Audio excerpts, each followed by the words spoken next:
Assalamualaikum warahmatullahi wabarakatuh. Jumpa lagi bersama saya Adi di channel Arsip Horor.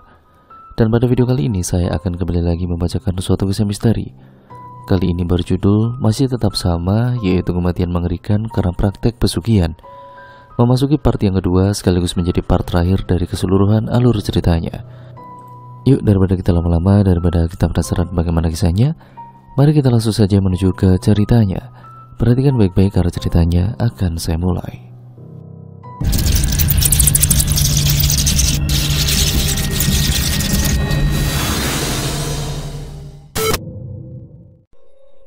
Woi, Kirana, kamu kenapa? Kok kelihatan lemas begitu? Apa kamu sakit? Tanya Nabila melihat kondisi Kirana yang seperti itu. Ada sesuatu di depan ruang operasi itu. Aku melihat dia. Apa? Kita jangan bicarakan di sini. Aku belum siap untuk menerima resikonya. Dia berbahaya. Setelah ini, aku akan mengajakmu untuk berbincang dengan ibu itu, memastikan semuanya baik-baik saja. Nabila ambil diam dan kemudian mengiyakan ucapan Kirana. Kurasa kita pulang duluan saja. Aku risih berada di sini. Maka mereka berdua pun pulang ke rumah masing-masing. Semuanya ternyata baik-baik saja. Sebelum saat Kirana bercermin di kamarnya, oh Tuhan, hilangkan semua bayang-bayang ini. Apa yang ada di pikiranku, apa yang menggangguku, semua terasa sangat lama. Kehidupan ini menjadi tidak menyenangkan. Setiap malam pikiranku seperti tidak dibiarkan damai dan tenang.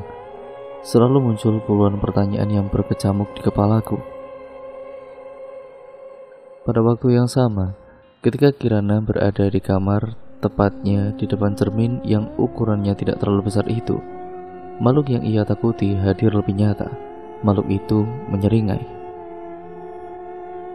Sesekali gerak mulutnya mencoba untuk mengatakan sesuatu, namun Kirana tidak menyadarinya. Dia bercermin dan berbicara kepada dirinya sendiri, terus mengeluhkan sesuatu yang sama akhir-akhir ini. Entah karena dia terlalu lelah atau bagaimana, Kirana tidak menyadari kehadiran makhluk mengerikan itu. Selama kurang lebih 2 menit dia berada di sana.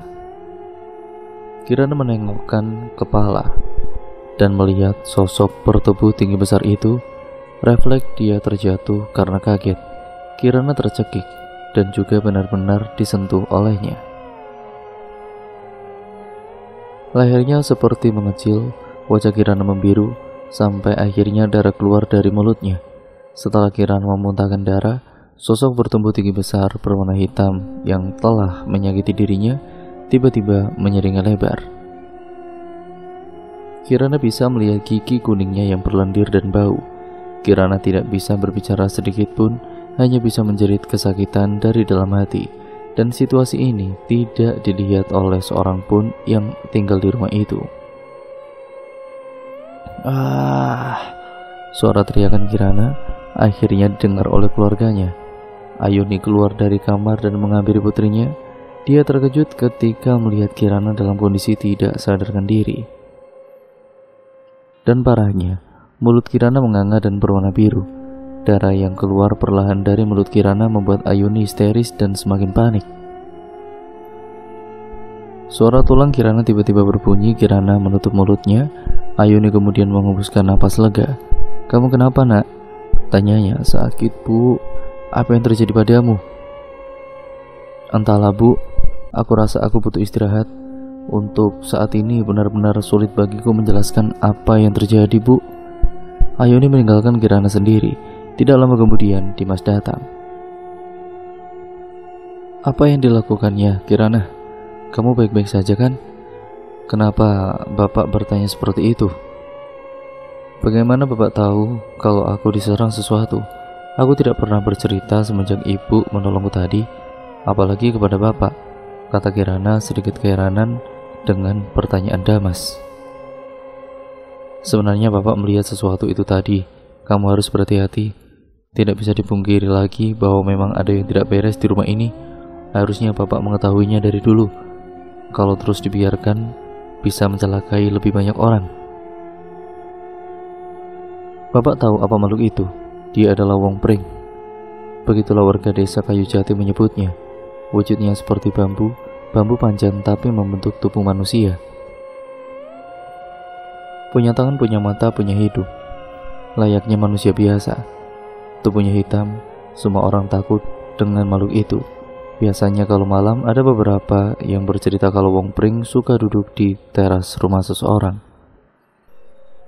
Entahlah Bapak tidak mau mendalami pengetahuan tentang hal-hal seperti itu. Selain tidak bermanfaat, justru akan menimbulkan ketakutan pada diri Bapak. Kirana menggeleng. Tapi dia sudah berani untuk menyentuhku, Pak. Dia melukaiku. Aku khawatir kalau sampai dia mencelakaiku, apalagi mencari tumbal. Dampaknya akan berpengaruh tidak hanya kepada beberapa orang, namun warga desa Kayu Jati. Lama-lama aku jadi berpikir, alangkah baiknya kita meninggalkan desa ini, sahut Kirana. Tidak berpikir sejauh itu, ya hanya karena dugaan. Kamu harus memperbanyak beribadah. Makhluk seperti itu tidak suka kalau ada orang yang rajin beribadah. Dia akan terhalangi dan kamu otomatis aman. Berpikir yang tidak-tidak hanya akan membuat pikiran tidak nyaman. Kamu tidak bisa membiarkan itu ada di pikiran kamu terlalu lama, nak.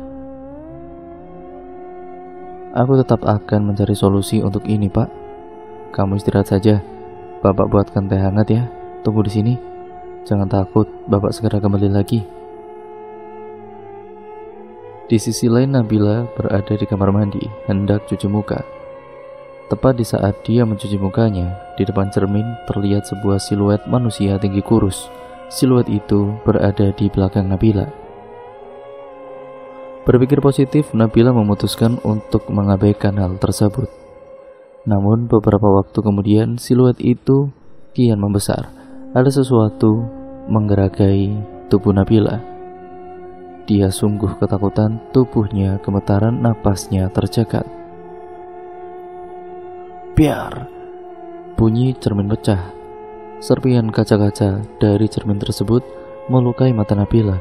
Matanya berdarah-darah.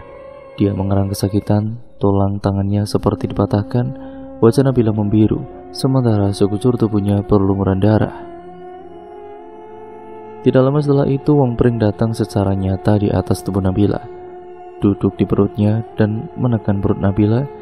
Dia yang tidak berdaya, yang mengembuskan napas dengan sangat sulit, mencoba untuk bersuara. Alhasil hanya sayup-sayup suara kesakitan yang bisa didengar. Suara sesak napasnya menghirup dan juga mengembuskan udara dengan pelan. Perlahan hilang, denyut jantungnya berhenti.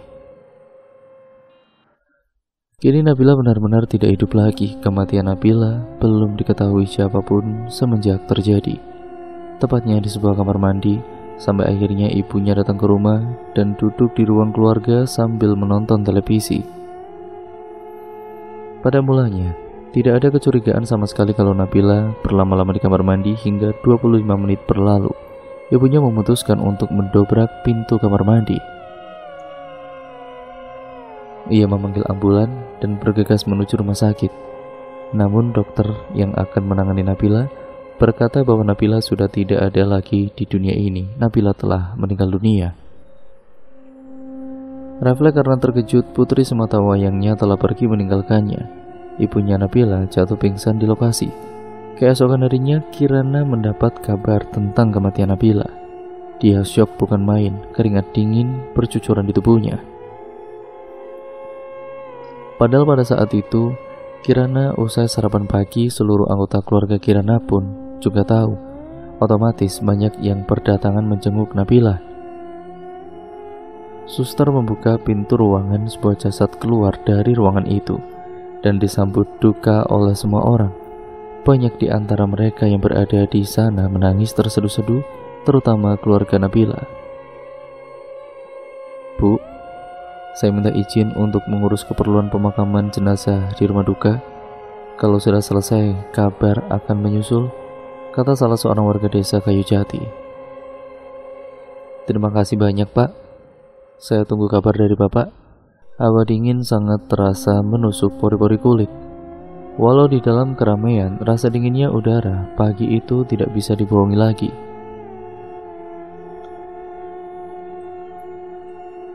Ditambah dengan keadaan yang tidak mengenakan membuat hati Kirana gelisah. Pikirannya melayang kemana-mana, dia teringat akan makhluk mengerikan itu. Benar-benar di benak Kirana bayangan ketakutan yang sama belum juga hilang. Antara ingin memberitahu orang lain dan juga menyimpannya sebagai rahasia, keputusan tidak semudah itu dia ambil. Tapi jika semakin lama semakin banyak korban berjatuhan, juga akan merugikan orang lain. Tiba-tiba Damas menepuk pundak Kirana. Jangan berpikir macam-macam, Bapak tidak suka melihatmu sedih begitu. Semua ini hanya kecelakaan. Tidak ada yang bersalah, ini kehendak Tuhan. Kita tidak bisa melakukan apapun, nak. Justru dengan kamu bersedih akan mengubah suasana hatimu dan mempermudah setan untuk mengendalikan dirimu. Jangan bicara begitu, Pak, saut Kirana. Kirana meninggalkan kerumunan orang di sana dan pergi ke sebuah minimarket di depan rumah sakit itu. Dia membeli beberapa makanan. Kemanapun dia pergi, apapun kegiatan yang dilakukan, tetap ada bayangan Nabila di hatinya. Perasaannya hancur, ini Nabila sudah dipindahkan di kamar mayat. Para warga pulang dan mengurusi upacara pemakaman pada sekitar pukul 9 pagi. Mereka berada di rumah sakit cukup lama. Siang hari tiba, tepatnya pukul 1 siang, Nabila dimakamkan di tempat pemakaman umum terdekat di desa Kayu Jati. Semua berjalan lancar tanpa ada gangguan sedikit pun. Rasa syukur terucap dari dalam hati Kirana. Kenapa harus orang yang aku sayangi yang pergi secepat ini? Aku sulit menerima keadaanku. Iya, ibu tahu Kirana, Nabila adalah kawan baikmu di sekolah. Tapi satu hal yang kamu harus ketahui dari sebuah pertemanan, bahwa setiap orang yang bertemu, maka mereka juga akan berpisah pada waktunya. Cepat atau lambat. Kalau memang sudah takdir Allah, pasti terjadi, kata Ayuni menenangkan putrinya. Kau lihat keluarga Nabila, mereka juga kehilangan putrinya. Mereka bahkan jauh lebih sedih daripada dirimu, nak. Kehilangan seseorang yang sudah sangat lama hidup menemani kita, rasanya tidak bisa dibayangkan lagi, Ibu Damas. Kala itu masih siang hari, matahari berbinar terik sekali. Orang-orang pergi setelah berdoa.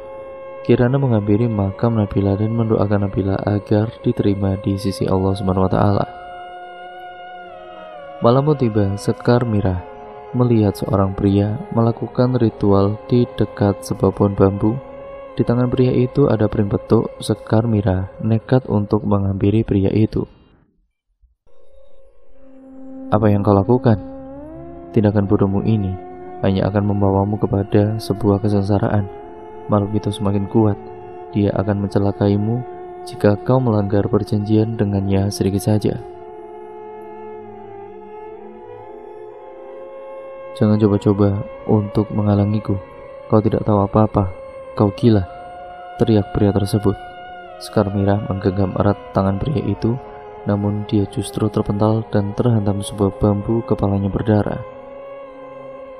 Berhenti, kau akan mendapatkan dosa besar jika kau melakukannya. Jangan bertindak bodoh, kata Sekar Mirah. Namun, bambu yang merobek tangannya membuat rasa sakit yang teramat sangat dia rasakan. Sekar Mirah memutuskan pergi meninggalkan pria itu untuk mencari bantuan. Sambil berlari pergi, dia menjerit, "Tolong!" Ada yang memanggil Wong Pring menggunakan pring petuk. "Hentikan dia, tolong!" Namun pria yang melakukan ritual itu berhasil mengejar dan menangkapnya. Sekar Mirah mati di tengah jalan. Warga beramburan keluar. Warga hanya bisa melihat Sekar Mirah tergeletak di tengah jalan. Dan ada beberapa alat ritual berada di bawah pohon bambu bersama pring petuk itu. Aku tadi mendengar Sekar menjerit meminta pertolongan. Dia bilang kalau ada orang yang mencoba untuk memanggil makhluk halus penghuni pring petuk, kata seorang warga. Iya, aku juga mendengar hal yang sama. Warga lain menambahkan, kita harus menangkap orang itu. Tapi pasti dia sudah pergi jauh dari sini. Nenek Rina tiba-tiba datang menyusul. Dia berkata bahwa dia baru saja melihat seseorang pria melintas di belakang rumahnya. Kirana yang mendengarkan ucapan warga bergidik ketakutan. Kita semua harus tetap berkumpul, jangan ada yang terpisah, Pak Kades berseru. Pak, kita urus jenazah Sekar Mira dulu yuk. Kita bawa dia pulang ke rumahnya. Anaknya harus mengetahui hal ini terlebih dahulu, kata Kirana. Kamu akan ditemani Pak Sena dan juga Bu Kira mengantar jenazah Sekar Mira. Saya akan ikut bersama para warga mengejar orang itu, Kirana mengangguk. Aji, buka pintunya cepat. Kamu datang bersama dengan ibumu. Bahaya sedang mengincar seluruh warga desa Kayu Jati, kata Bu Kira sambil mengetuk-ngetuk pintu rumah Sekar Mira berkali-kali.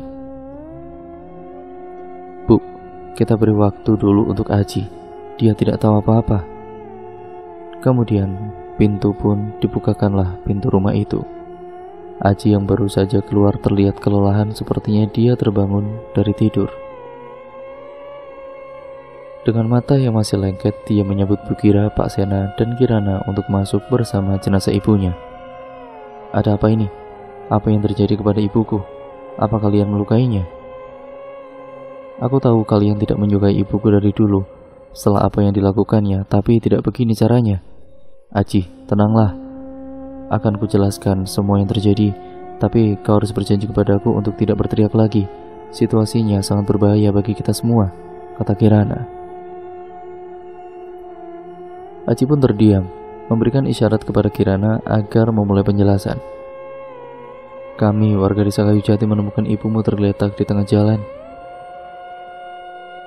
Kami menduga ibumu mengetikkan seseorang untuk melakukan ritual perjanjian dengan Wong Pring menggunakan pring petuk itu. Tapi sepertinya orang itu membunuh ibumu saat dia hendak melarikan diri dari serangan. Ya Tuhan, apa yang terjadi? Aji, kau harus lihat. Ibumu meninggal setelah mencoba memperingatkan orang lain dari bahaya. Ibumu meninggal setelah menolong banyak orang. Kita harus berdoa supaya Allah menerima amal kebaikannya dan mengampuni dosa-dosanya. Aji menangis tidak berdaya di hadapan jenazah Sekar Mira. Sekarang, di mana orang itu? Aku akan ikut bersama warga untuk mengejar dia. Di belakang rumah nenekku. Segeralah ke sana, seru Kirana. Sementara itu, Kirana membersihkan darah yang keluar dari tubuh Sekar Mira bersama dengan Pak Sena dan Bu Kira. Nenek yakin dia di sekitar sini, tanya Pak Kades. Iya, tadi aku melihatnya di sekitar sini. Aku yakin tidak salah lihat. Tolong pastikan rumahku aman. Semua warga mencari orang itu. Namun, hingga dini hari tidak kunjung ketemu juga. Akhirnya mereka memutuskan untuk menghentikan pencarian. Pagi hari telah tiba. Aji terduduk lunglai di teras rumahnya. Bangunlah, sudah pagi. Kita harus segera menguburkan jenazah ibumu. Lebih cepat lebih baik kan, kata Pak Sena. Aji berdiri perlahan sambil mengumpulkan tenaganya. Hari ini wajahnya sangat murung. Kirana merasa sedih melihat kondisi Aji. Ibumu sudah tenang di sisi Allah, jangan lama-lama bersedih. Dia meninggal dalam kondisi baik. Dia berkorban saat memperingatkan orang lain. Aku sungguh meminta doa dari kalian agar dosa-dosa ibuku diampuni oleh Tuhan. Dan aku juga mau orang itu ditangkap. Dia harus mempertanggungjawabkan perbuatannya. Semuanya pasti akan berjalan dengan baik. Keadaan akan berpihak kepadamu. Buktinya sama sekarang kau baik-baik saja kan? Justru banyak warga yang melindungimu. Mereka peduli kepadamu, hibur Kirana. Terima kasih. Para warga pun segera memandikan jenazah Sekar Mira. Beberapa dari mereka tidak kuasa melihat jasadnya. Lihatlah goresan ini di tangannya. Dia mencoba menghentikan orang itu. Kurasa duri ini adalah bagian dari bambu yang masuk ke tangannya. Kita harus mengeluarkan ini, perintah Bu Kira. Baiklah, akan aku lakukan dengan perlahan. Warga lain menjawab. Kita bersihkan seluruh anggota badannya sekarang. Pemandian jenazah kemudian selesai. Upacara pemakaman dimulai. Suara warga desa Kayu Jati menghadiri acara tersebut. Mereka terlihat berduka cita setelah kejadian semalam yang melibatkan mereka semua. Di sisi lain, Aji terkejut melihat darah yang keluar dari kain kafan ibunya. Dia mengetikkan darah itu menggunakan sebuah kain merah. Dibantu oleh Kirana, dia akhirnya bisa mengatasi masalah itu. Beberapa jam kemudian pemakaman selesai, prosesnya berjalan lancar dan juga baik. Keesokan harinya, para warga menjalani kegiatan dengan aman. Tidak ada sesuatu yang mencurigakan setelah itu. Walaupun semua orang sebenarnya juga sedang was-was, kecemasan Kirana bertambah. Jangan-jangan ini ada campur tangannya Wong Pring, makhluk jahat itu, ucapnya kepada dirinya sendiri. Makhluk itu bisa saja melakukan berbagai cara untuk mendapatkan bayarannya. Tuannya menginginkan kekayaan dan kekuasaan. Orang itu mencelakai Sekar Mirah dengan menyerangnya secara langsung. Dan di hari sebelumnya, Nabila ditemukan meninggal misterius di kamar mandi rumahnya. Aku rasa dugaanku benar. Ini memang berhubungan langsung dengan Pring Petuk dan makhluk jahat itu. Semua ini bukan kebetulan. Namun bagaimanapun, Kirana mencoba untuk memecahkan masalahnya. Tetap saja selalu hadir bayang-bayang ketakutan yang mengikutinya. Sekarang, aku tahu siapa yang bisa membantuku. Segera Kirana menghampiri kamar Nenek Rina, neneknya sendiri. Nenek, tolong bukakan pintunya, Nek. Ini Kirana. Aku hendak menanyakan sesuatu yang penting kepada nenek. Pintu kamar Nenek Rina terbuka, mulanya nenek terkejut melihat Kirana dalam keadaan panik. Ada apa ini? Apa yang telah terjadi kepadamu? Kata nenek. Nenek melihat orang itu kabur di sekitar rumah kita kan? Aku ingin mengetahuinya lebih jelas. Aku yakin ini semua bukan kebetulan. Kematian warga desa Kayu Jati secara berturut-turut selama 2 hari merupakan hal yang aneh. Dan aku ingin segera tahu siapa orang itu. Karena aku rasa datangnya Wong Pring di desa Kayu Jati ini bukan yang pertama kalinya. Dari perilaku Sekar Mirah yang aneh, kurasa dia memang benar-benar depresi. Dia stres karena penyesalannya, memanggil dan juga melakukan perjanjian dengan Wong Pring dan menyesal. Itulah yang terjadi kepada Sekar Mirah. Tapi setelah kedatanganku kemari, beberapa orang bercerita yang tidak-tidak tentang Sekar Mirah, seakan-akan dia sedang dijadikan kambing hitamnya. Ya, aku melihat orang itu di sekitar rumah kita, Kirana. Orang itu belum tertangkap hingga saat ini. Tapi suatu hal yang harus kamu ketahui. Dari awal, Sekar Mirah memang sudah tidak disukai oleh warga sini. Bukan sejak kedatanganmu atau alasan yang lainnya. Wong Pring makhluk jahat itu pertama kali menghantui desa Kayu Jati sejak Sekar Mirah melakukan ritual perjanjian dengannya. Apa ada yang nenek sembunyikan? Harus ku katakan kalau itu aku memergoki Aji dan Sekar Mirah bersama makhluk itu. Aku takut kalau sesuatu yang buruk akan terjadi kepadaku jika aku membongkar rahasia Aji. Tapi orang yang kalian cari-cari tentu saja bukan Aji. Ada 2 orang pengabdi Pring Petuk di desa ini. Siapa mereka, Nek? Aji dan pria misterius itu. Beberapa hari kemudian, sekitar 4-5 hari, Kirana mencoba memecahkan teka-teki siapa sosok pria itu. Namun nihil, Kirana tidak berhasil sedikit pun. Bahkan mendapatkan informasi lebih selain yang Nenek Rina sampaikan pun tidak berhasil ia dapatkan. Bagaimana tidak, semua terlalu normal untuk dicurigai dan tidak ada keanehan apapun lagi selama 4-5 hari semenjak kematian Sekar Mirah. Kirana bersyukur, tapi tetap was-was. Meskipun pada lisannya berkata semua baik-baik saja, hatinya menyuruhnya untuk terus mencari tahu sampai semua informasi kelam itu ia ketahui sendiri. Bagaimanapun dia tenang. Selalu ada bisikan yang dia dengar, dan raganya meronta-ronta ingin melawan pembunuh itu. Karena pada dasarnya, pembunuh adalah orang jahat yang berbahaya bagi siapapun. Dan satu fakta mengerikan saat ini di desa Kayu Jati. Mau tidak mau dan bagaimanapun cara untuk memungkiri bahwa itu tidak benar, tetap saja kenyataannya adalah seorang pembunuh sedang berkeliaran dengan bebas di desa itu. Siapa yang hatinya akan tenang jika kematian selalu menghantuinya? Apalagi orang-orang yang disayangi. Kirana bersikeras untuk mencari pembunuh itu ke tempat persembunyiannya. Mau kau bersembunyi sampai masuk ke liang lahat pun tidak akan kulepaskan kau. Lihat saja siapa yang akan menang. Aku akan segera melenyapkanmu. Aku tidak mau orang-orang yang kusayangi dalam keadaan bahaya, katanya sambil menatap ke atas langit-langit kamarnya. Sesekali mengingat akan apa yang telah terjadi kepada sahabatnya sendiri.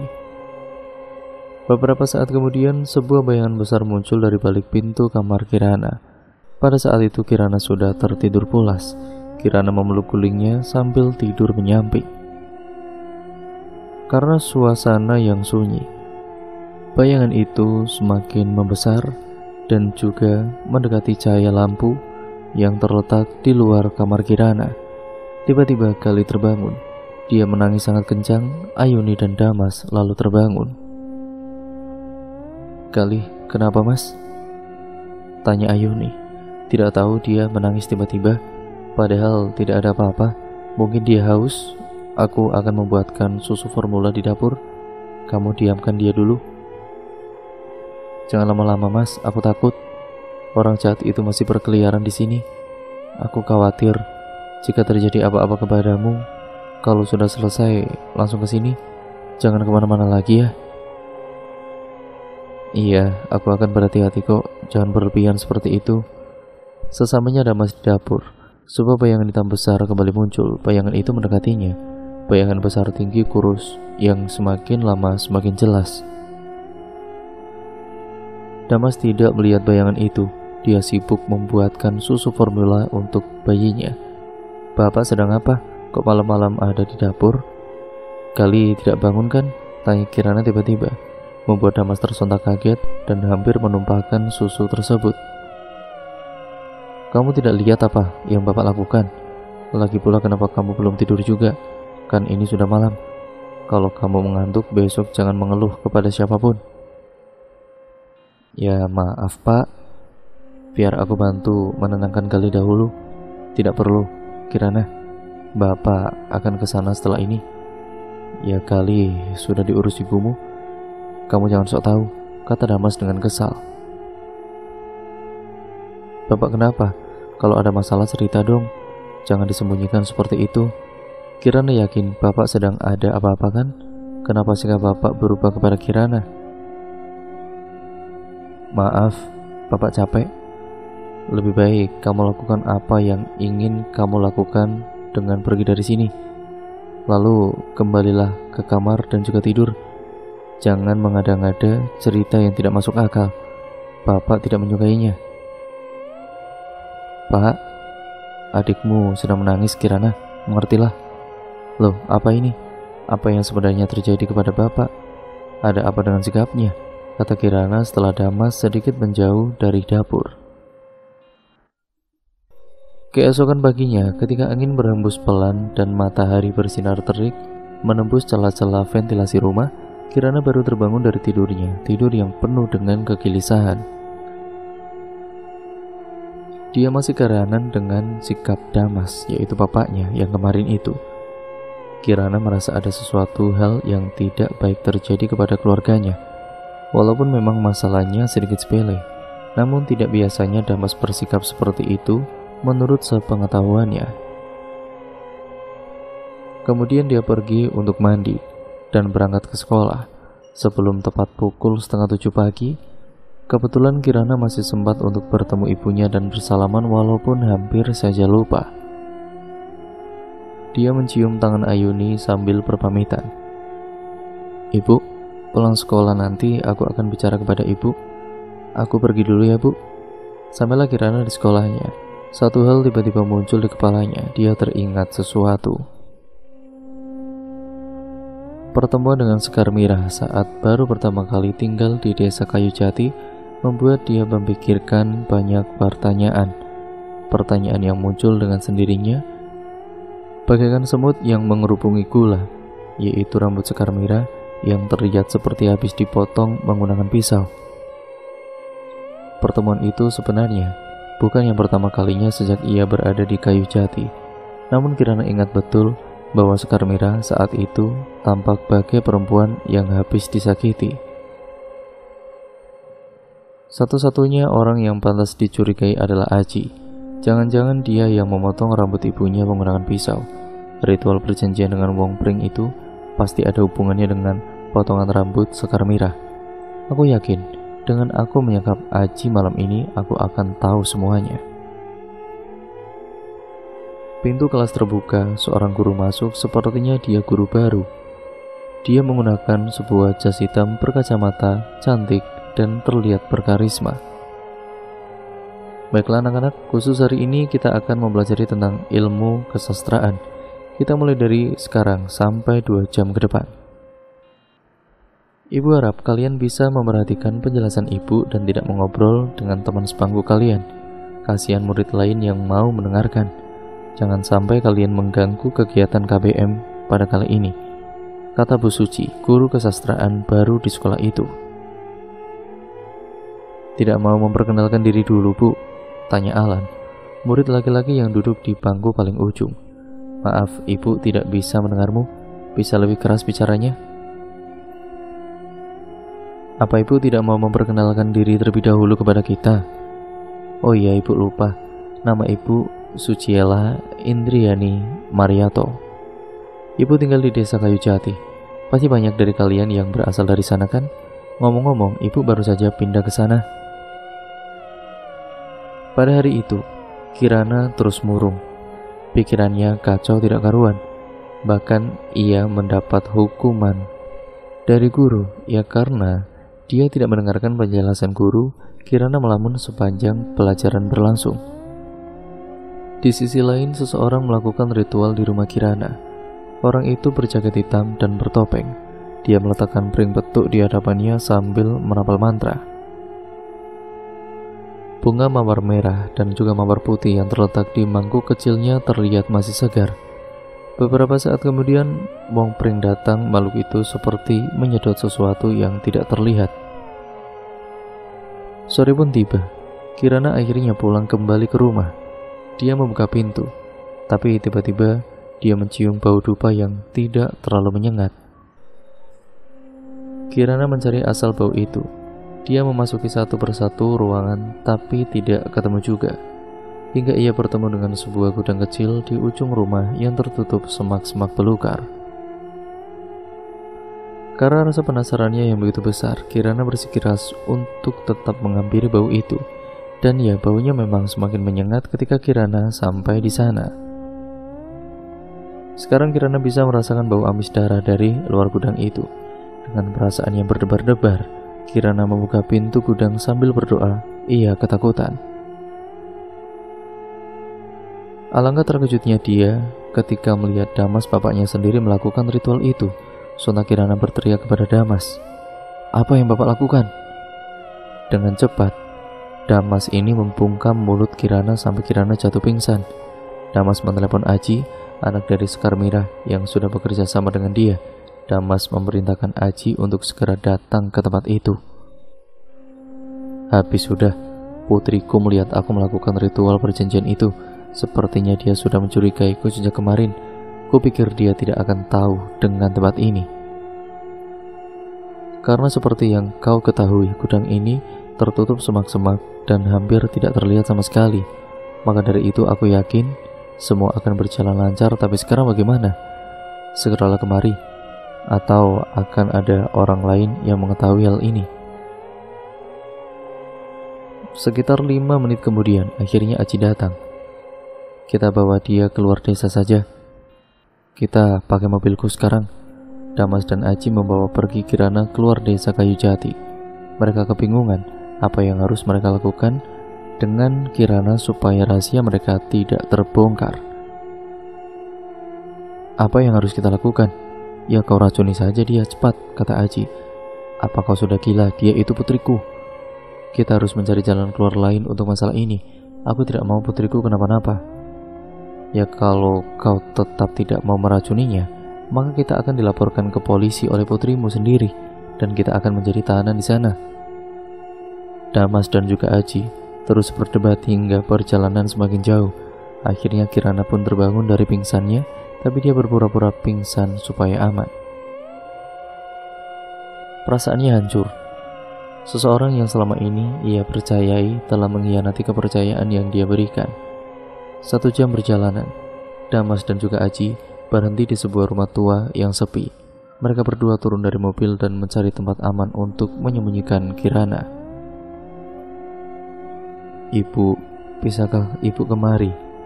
Aku berada di sebuah rumah tua di luar desa Kayu Jati.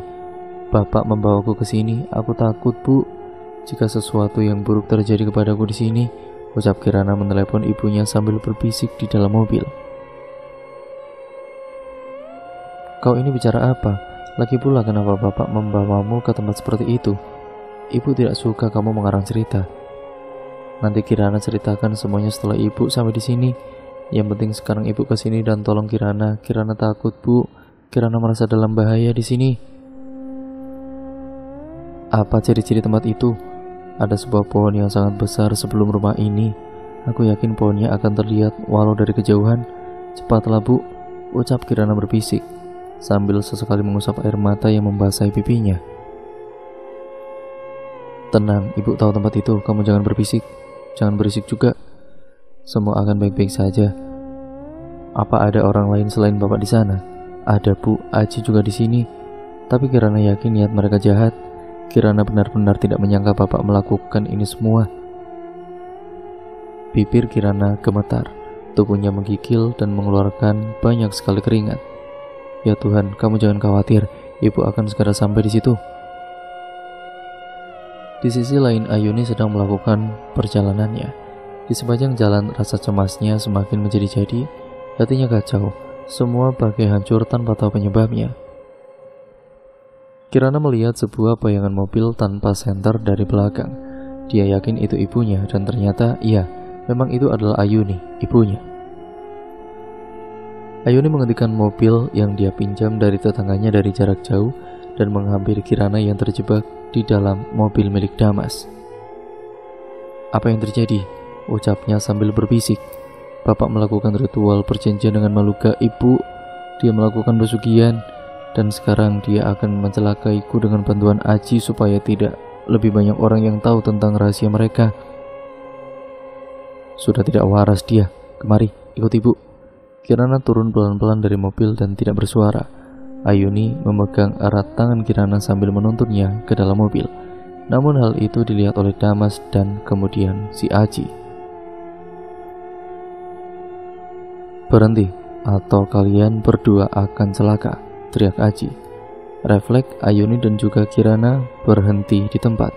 Jangan coba-coba sentuh kami, atau kalian akan merasakan akibatnya, teriak Ayuni sambil menodongkan pistol. Ayuni, dengarkan aku dulu. Ini semua tidak seperti yang kamu lihat. Kita bisa bicarakan baik-baik di rumah, bujuk Damas. Aku sudah tidak kenal lagi denganmu. Kamu bukan suamiku yang aku kenal dulu. Kamu seorang budak setan. Dan jangan bermimpi kiranya akan kamu dapatkan. Aku ibunya, dan aku berada di sini untuk melindunginya. Iya, sebenarnya dari awal sejak aku mendengar isu tentang benda pering petuk setelah tiba di desa Kayu Jati, aku memang mencoba melakukan ritual-ritual perjanjian dengan makhluk gaib bernama Wong Pring itu. Tapi setelah Pak Dharma, pengusaha yang bekerja sama denganku atas toko tekstil, kita mengambil semua uangku. Aku memutuskan untuk menumbalkan manusia. Dia adalah teman Kirana sendiri. Jika kau ingin mengetahuinya, pahamilah posisiku. Ayuni, kita sedang banyak kebutuhan. Hati Kirana hancur mendengar hal tersebut. Tapi aku tidak sudi jika anakku memakan makanan dari uang hasil pesugihan, uang haram seperti itu. Aku rela hidup sendiri dan membesarkan Gali seorang diri daripada harus menggunakan uang setan darimu, teriak Ayuni.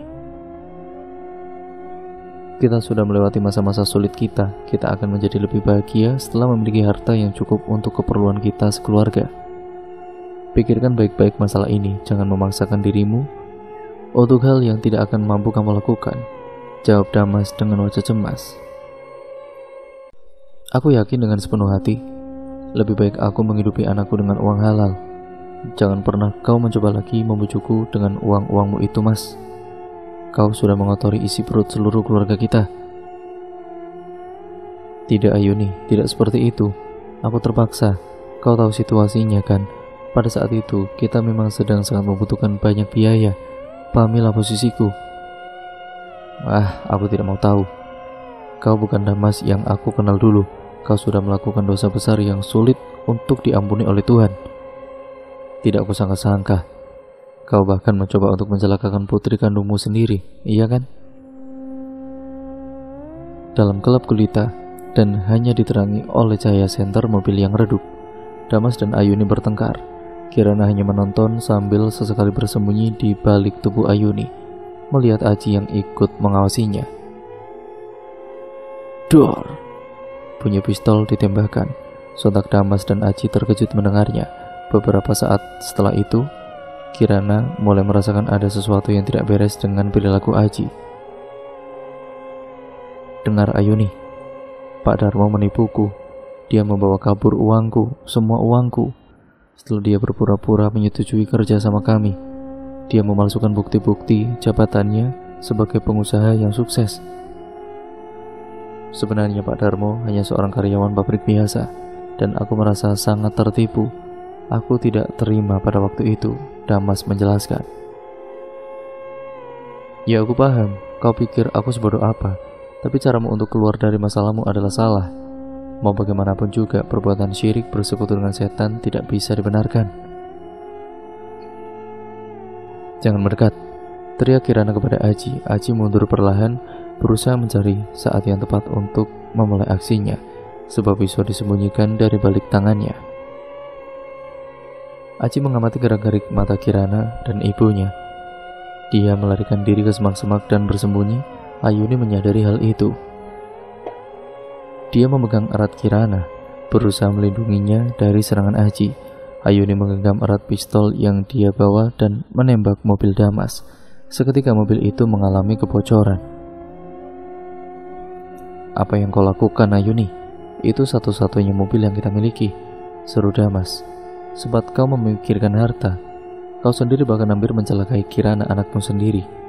Hancur kehidupanku. Semua seperti hancur ketika aku tahu kau bersekutu dengan makhluk tercela itu. Damas menggeleng-gelengkan kepalanya. Dia tidak berani mendekat, lengannya bagai ditahan oleh hatinya. Kirana, masuk ke mobil. Dengan cepat Kirana turut dengan apa yang kata ibunya itu. Ayuni mundur menjauhi Damas, sedangkan Aji muncul tiba-tiba dari semak dan menghalanginya.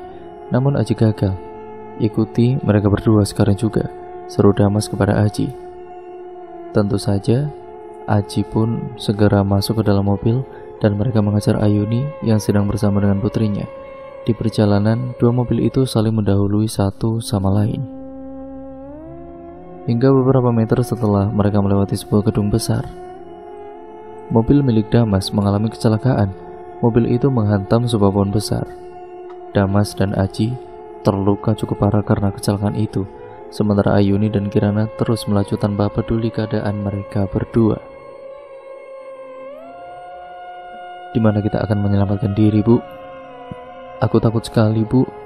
Sebelumnya sifat Bapak tidak seperti ini. Entah apa yang telah terjadi kepada Bapak. Bagaimana jika Bapak berhasil mengejar kita? Satu-satunya tempat yang aman adalah rumah Pak Kades. Kita akan dilindungi di sana. Damas dan Aji tidak mungkin berani menghampiri kita jika kita berada di sana.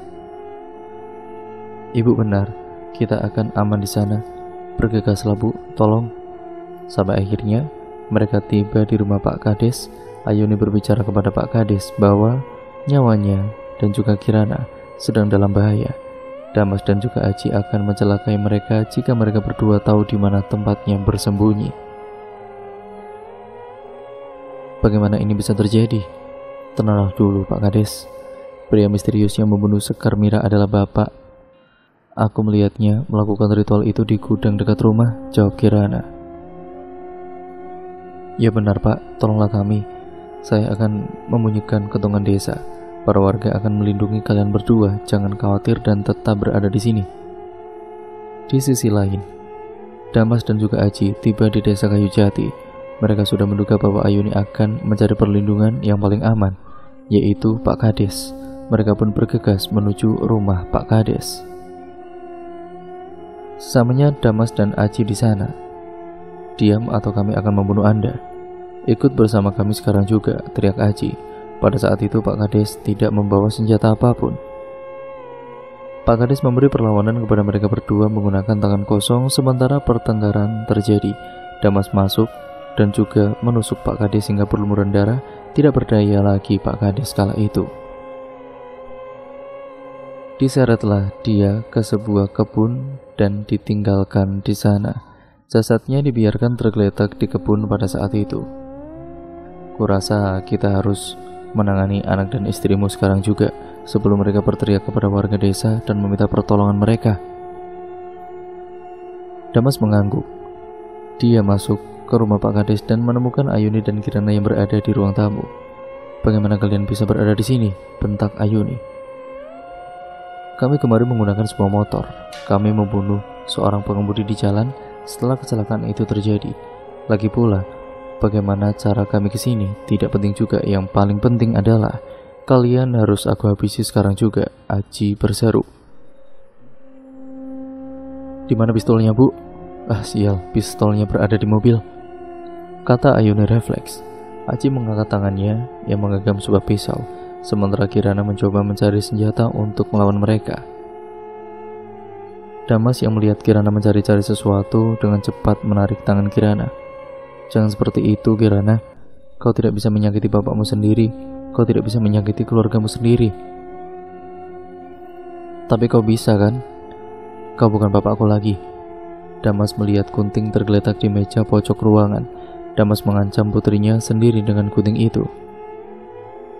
Kirana tahu, kalau Kirana melaporkan kejadian ini kepada orang-orang, maka bapak bisa celaka dan masuk penjara. Kirana mau bapak di penjara. Jangan berbicara seolah-olah kau adalah bapak yang aku kenal dulu. Seketika Damas menusuk perut putrinya sendiri. Napas Kirana tiba-tiba berat. Mulutnya juga mendadak seperti terbungkam.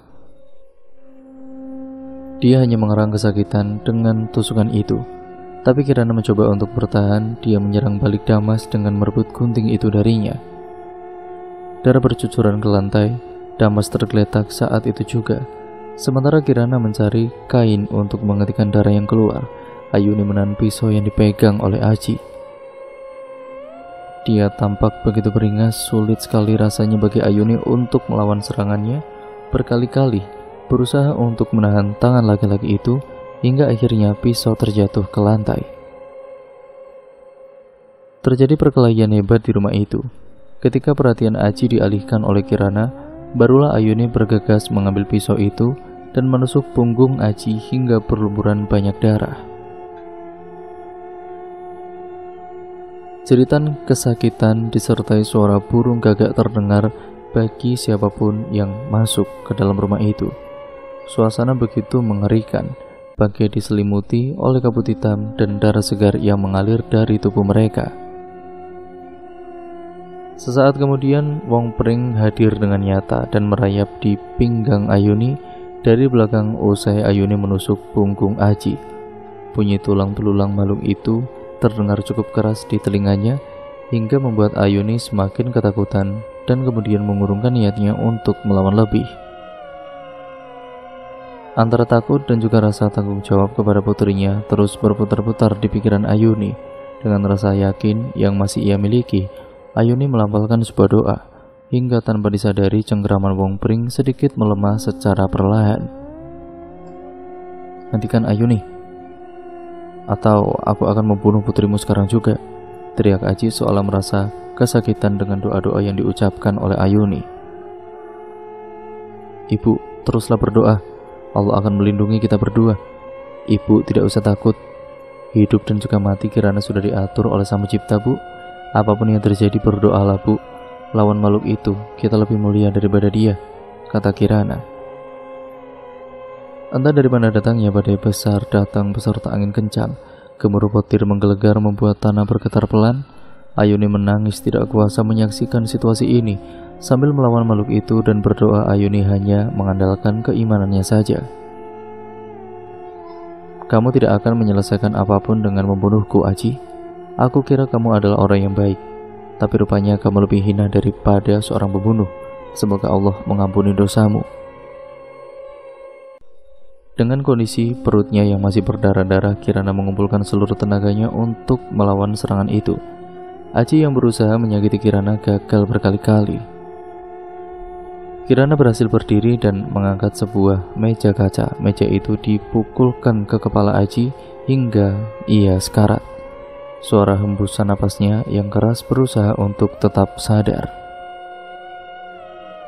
Namun Aji tidak kuasa menahan rasa sakit tersebut dan memejamkan matanya.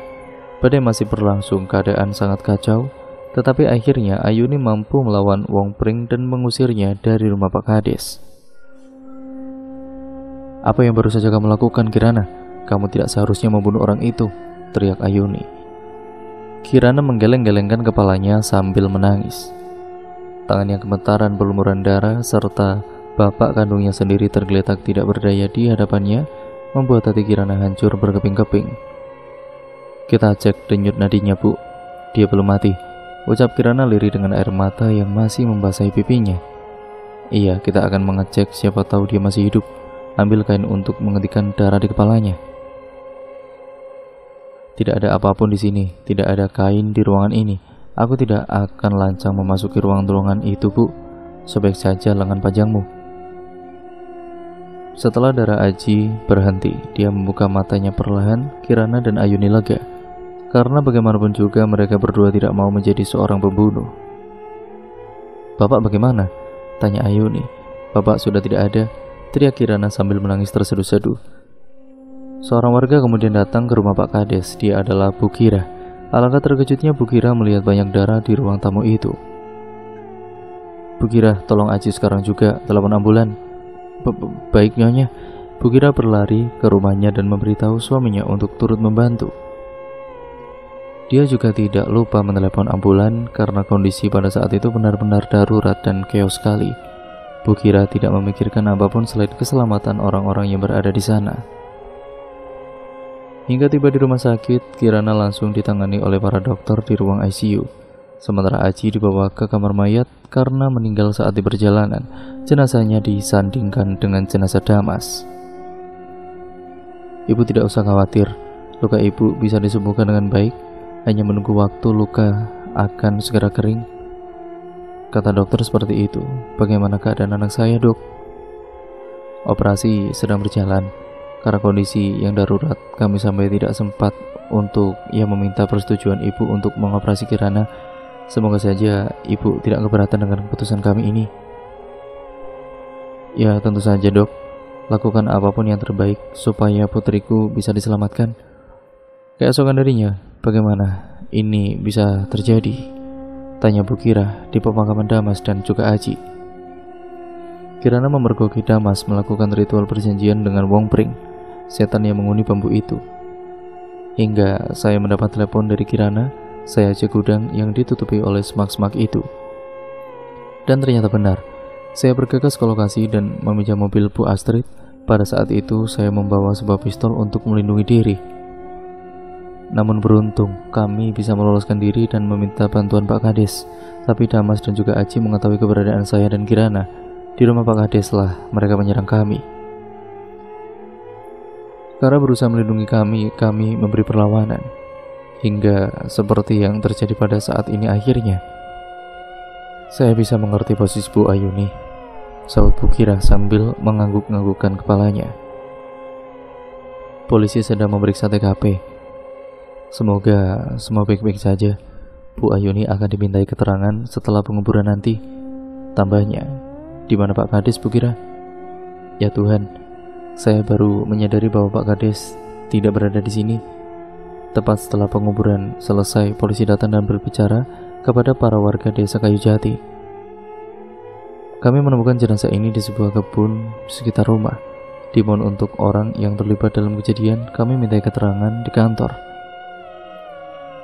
Di kantor polisi pun Ayuni menjelaskan kejadian itu. Jadi begitu Pak, ada bukti-bukti juga luka-luka kami, terutama bekas tusukan yang berada di perut putri saya itu. Bekas luka itu masih ada, jelas Ayuni.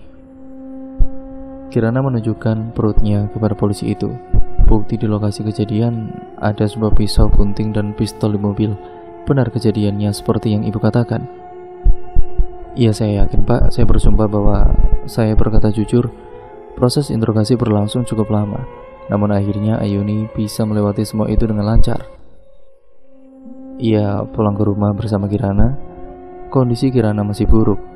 Selama sepekan Ayuni merawat Kirana dibantu oleh nenek Rina dan kakek di rumah.